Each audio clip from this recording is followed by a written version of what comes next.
ያወራል እንዴ? እንደዚህ ካልሆነ አሁን ስለ ፍላወር እናወራ ጋይስ። ስለ ፍላወር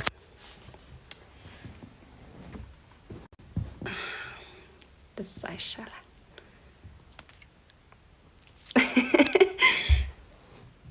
ስለ ፍላወር ይሻላል ጋይስ። ፍላወር አይሻልም?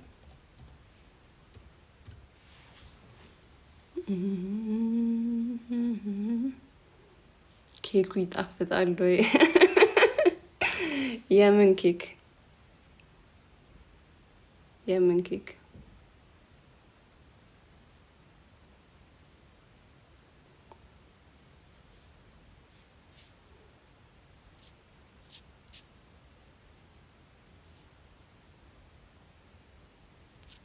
አይ ኧረ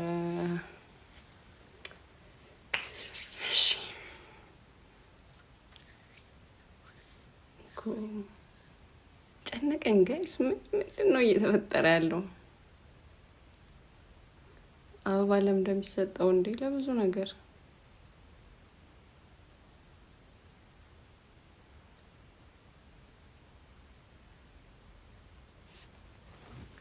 ለብዙ ነገር አበባ ይሰጣል።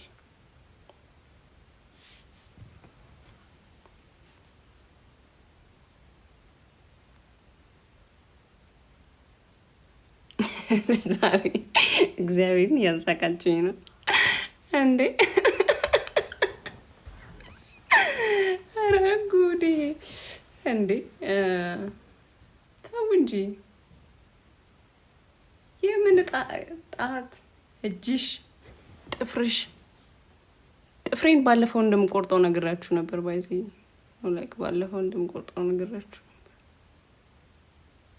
እና አጣጥማች ከስንት ቀን በፊት ነበረ? ከ4 ቀን ምናምን በፊት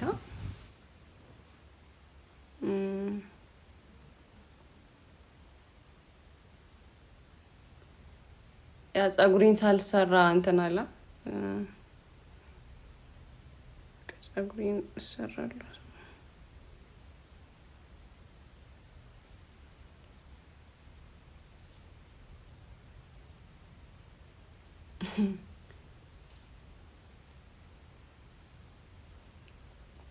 አክቹዋሊ እንትን ነበረ፣ ክላስ ነበረ ዛሬ እንዲህ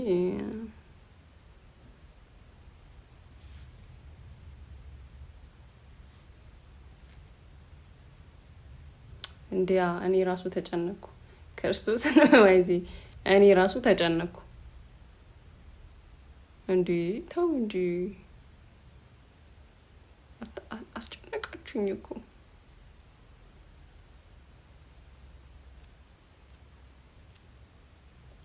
እንደኔ የረዳው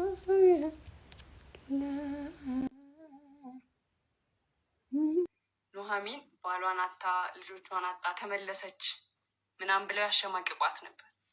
ባዶ እጇን ተመለሰች ምናምን እያሉ ማለት ለዛ ነው ማራ በሉኝ ምናምን ያለችው። አሁንስ ሴቶቹም ይላል እንግዲህ የሰፈር ያኔ የቦጨቋት አሮጊቶች በሙሉ ኑሐሚንን ዛሬ ዋርሳ ያላሳጣሽ እግዚአብሔር ይባረክ፣ ስሙም በእስራኤል ይጠራ አሏት።